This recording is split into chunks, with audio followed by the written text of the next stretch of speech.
I am looking forward to connecting today, and I have a few things that I'd like to say. Rhyming like this, that's not usually my way. I just like to sit and play. Okay, enough silliness. Let's get started. Welcome. I'm Halcyon, and this is Hug Nation. Today, the topic is Mind if I let you down? I have a really hard time disappointing people. Does this resonate with you at all? Oh, I really struggle with letting people down, and it has come up quite a bit recently. I realize that it's not all types of disappointment in me that bothers me, though. For example, if people hate me, that doesn't bother me. If people, leave terrible comments on my YouTube videos and call me names, or if there's venom and viciousness, people yell things from a car as they're driving by, that doesn't bother me. But if it's someone who knows me, or once knew me, or knows me enough for their judgment to sting, or for me to care what they think, that's when I get in trouble. If I don't know someone, and it's not all strangers. I definitely care what strangers think. It's only the angry strangers, the people who are so clearly projecting something onto me, whether it's, unbridled homophobia and fear of their own sexuality, and so you yell at me faggot as you're driving by in your car. Like, what could that possibly have to do with me? But when I hear someone say, you used to be, more receptive. You used to be more down to earth. You used to blink, blink, blink. Then I have this. I start to like, oh no, what have I done? What did I do wrong? And I wish that I was okay with just like being okay with having people upset at me, but not so much. I'm working on it. I had a friend years ago who said that in the early days of the web, when I was getting a lot of, pushback and attacks from random people on the internet, and they said, if you're not getting people pushing back, you're not pushing hard enough. And I think that has one of the things that helped me with true aggression. Like, okay, if anything that is a truly aggressive response is because I'm putting something out there that has meaning, and it's simply not so bland that everybody tolerates it. And I think there's pride to that, of having a taste, a flavor that is not for everyone. It is bold, spicy, not for every palate. But the ways that I struggle with letting people down, I'm learning more and more, are super damaging to my ability to have a high quality of life. I've mentioned before, but like, I rarely parallel park. It's only if it's an empty street and there's no one around. But if there's traffic and I pull up to a place that I think I can fit in, I suddenly like feel, what if I let the person down behind me? What if I make them wait? What if I slow them down? And this person that I can't even see in my rearview mirror, I had this moment of like their disappointment and frustration going, and like, I don't want to do that. I don't want to cause that. And so I'll ride around the block until I find something that I can pull into. And that desire to craft my world so that I avoid disappointment, or I avoid letting people down, or I avoid moments of frustration at my hands, is not living a full life. I don't believe that humans are intended to live without offense. I think that there's something to be said for, being as peaceful as possible and as much harmony as possible. But as I say that in my mind, I picture a Dalai Lama type person, that type of peace and harmony. And since I'm nowhere near that, the harmony that I'm trying to create is false. I'm trying to pad reality or adjust the way I do, say, and explain things to try to avoid any sort of opposition that might come from it. I did a exercise last week. I sent out an email to about 50 people, and it was asking people to respond with my strengths, my weaknesses, my blind spots, how I've showed up and how I've let you down. And I've gotten a handful of responses so far, but even the very first one, the response was from an older coach of mine, and he was like, be careful. Like, there can be long-term results of resentment, and that can be hard to shake once you know, some things cannot be unseen, some things cannot be unheard. And I kind of charged into the exercise in this like place of like, I'm feeling really good about myself. I know that I have a lot of work to do. This is a time in my life, as all times in my life, is when I want to be better and get better and be introspective. And while I'm aware of a lot of the places that are my, well, I guess I'm not aware of my blind spots. I'm aware of a lot of places where I could use work. Having people reflect back to me additional places or other ways of seeing it, I thought would be helpful, if not difficult and potentially crushing. I've noticed, like, I'll check my email, I'll see a reply to that email, and it's like, I'm not going to read that now. Who knows what that's going to send me into, what kind of spiral, what kind of panic. But I'm as I've been doing the exercise and I've been having things happen in my life and to friends of mine, becoming really aware that maybe the objective of this exercise is not for me to learn where I've done things wrong or let people down so that I can fix them or make amends. The power for me is to be okay with times that I've let people down. Perhaps make amends, perhaps do better in the future, but get out of the paralysis of fear of letting people down. And so trying not to use these, handful of examples over the last, 47 years as like, oh my gosh, yes, see, I do let people down. I got to be careful, get better at that. I got to be better at that. But instead be like, that was a time when I didn't see what they were going through and I was selfish in that moment, which sometimes I do. Period.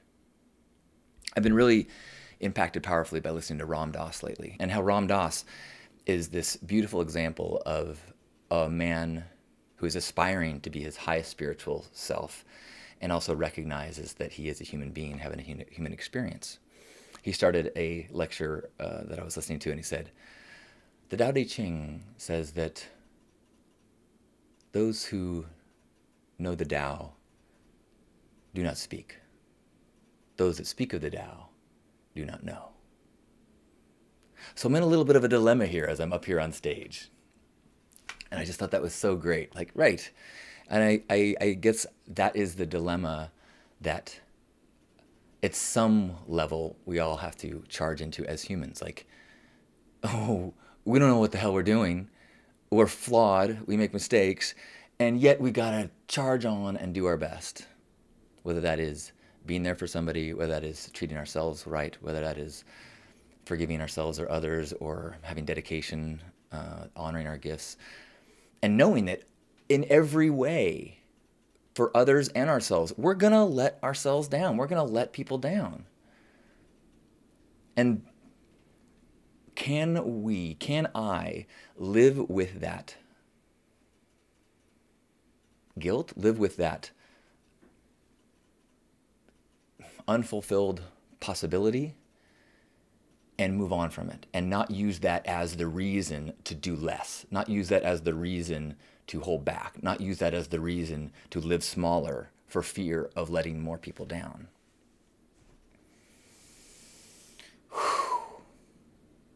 I can think of so many examples where I have gone into panic about, oh my gosh, is that today? I could have sworn I said that I wasn't available.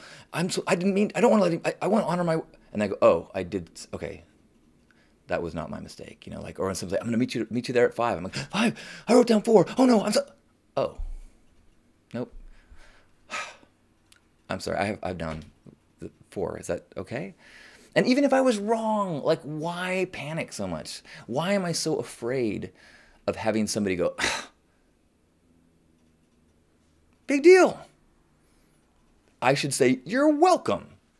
You're welcome for letting me be the teacher in this life lesson.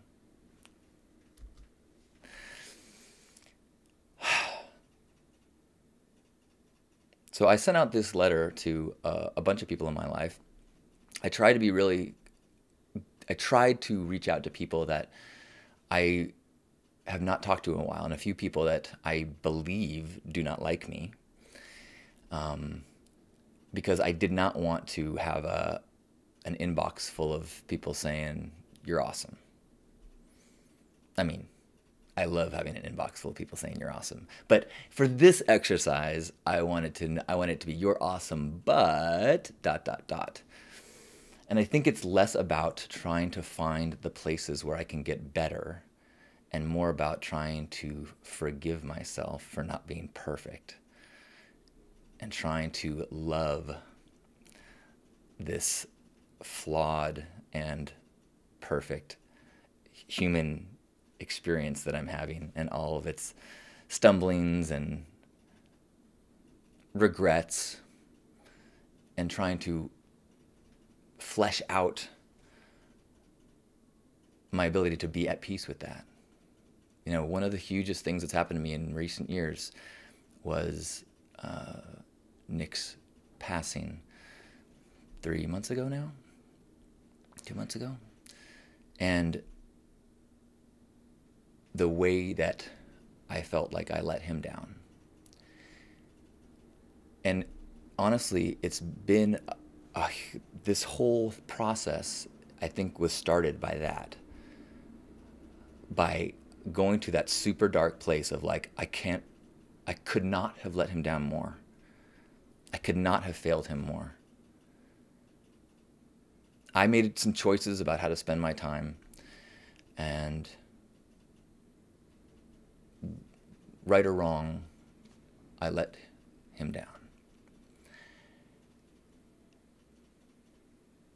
And fuck, that's life, right? Life is, you gotta let people down. Otherwise, you gotta stay in a padded room, never leave the house, never take a risk. What if I break their heart? What if I drop the baby? At 4th of July, some friends were like, come on, hold the baby, hold the baby. I'm like, I'm okay, hold the baby. Oh, I'm okay, hold the baby. I was like,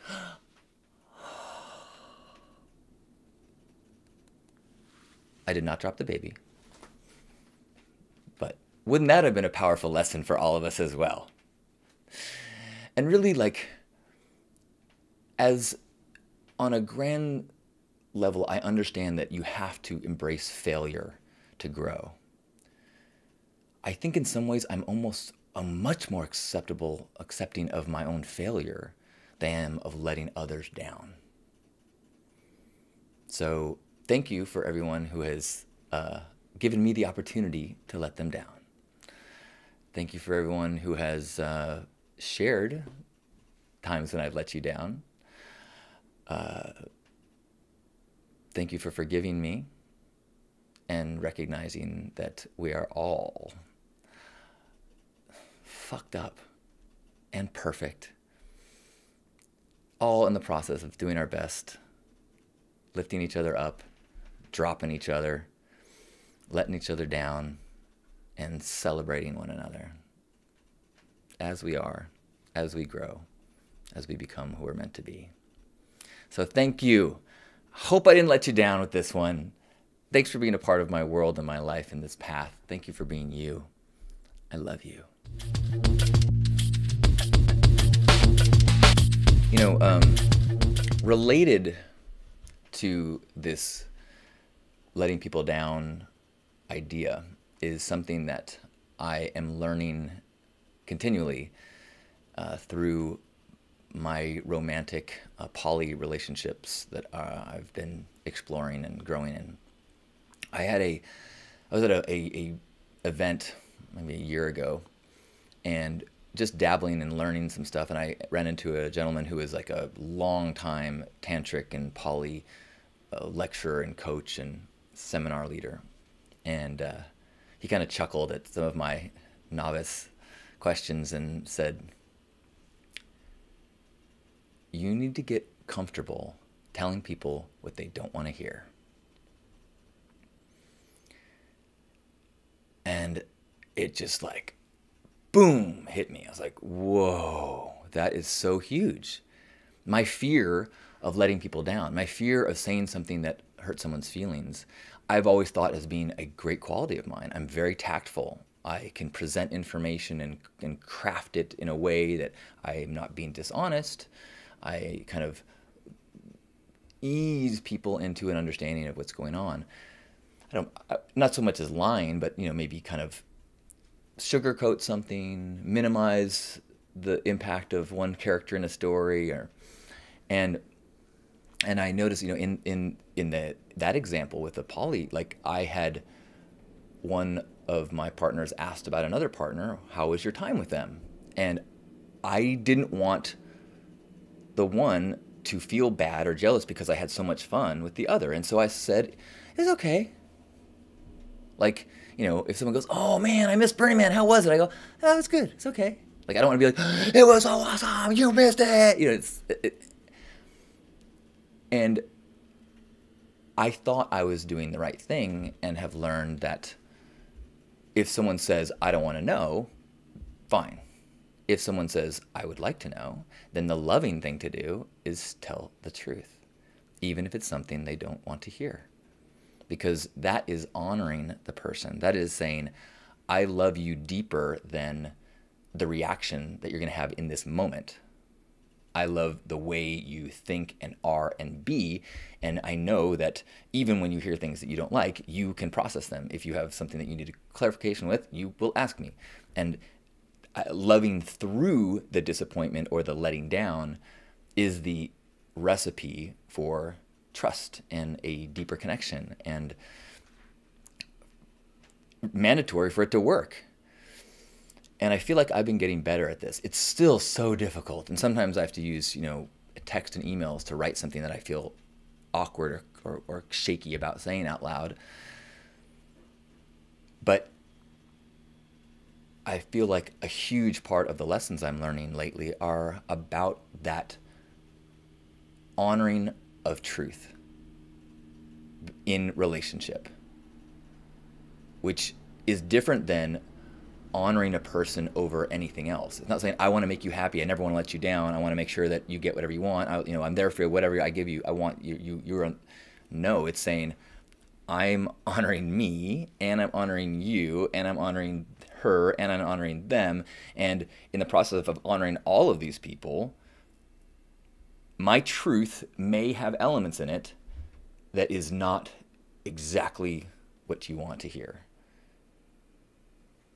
And I have to have faith and trust that truth gets you to the other side. If the truth is too abrasive, then it's supposed to be abrasive. It's supposed to give the other person the opportunity to go like, whoa, okay, can we talk about that? Because I'm not okay with that. And either find resolution or not. But otherwise, you're creating this falsely coded reality that is fragile, and is, when some of the veneer, the padding shuts off, that sharp edge is going to sting when it eventually shows up. It's so hard, though. I so don't like the feeling of someone going, wait, what? Oh, what? No, I mean, I didn't, well, are you okay with that? So,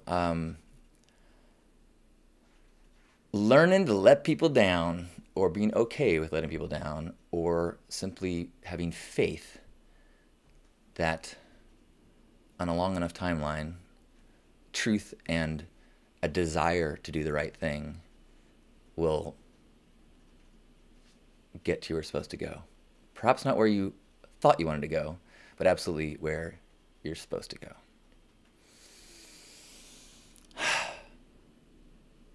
Thank you. I love you. Please subscribe to the Hug Nation YouTube channel. Follow me on Facebook. You can check out Halcyon Pink on Instagram, or just listen to the wind and I'll be there. I love you. If you enjoy this, share it with a friend, an open-hearted person who might be part of our wonderful collective Hug Nation family.